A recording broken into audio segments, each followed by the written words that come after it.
Di ba hirap na hirap tayong magbukas ng mga ganitong takip kasi ang hirap niyang buksan guys, lalo pag bagong bili pa lang natin siya guys, hindi talaga siya guys mabuksan-buksan. Sumasakit talaga yung kamay ko bago ko siya mabuksan. Kaya ngayon guys, meron akong ginamit na pambukas nito na napakabilis lang talaga guys. Wala pa talagang seconds talaga guys, mabubuksan mo na kaagad itong takip na to. Kahit na ganyan siya guys kasikip, kahit na ganyan siya, kahit bagong-bago siya, kahit anong takip guys, pwede niya talagang buksan ng napakabilis. Ayan guys, panoorin mo tong video na to para malaman mo. Tatry natin, di ba usually guys, nahihirapan tayong magbukas ng ganitong palaman. Kasi guys, talagang nakasil siya. So tatry natin to guys para madali ang buhay natin. Is gagantuhin lang daw natin siya. Hala, ano ba? Ayan, dito lang natin siya ikakapit. Ayan, kapit natin siya dito. Ayan, di ba? Dapat nakaano siya, guys, oh. Higpit siya. Ayan, guys.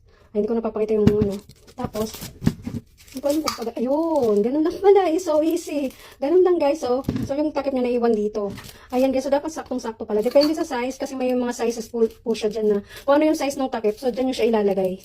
Hindi nasasakit ang kamay mo sa pagbubukas ng ganito. Ayan, gumamit ka lang ng ganito. Ayan na, andyan na sa yellow basket. Check out mo na.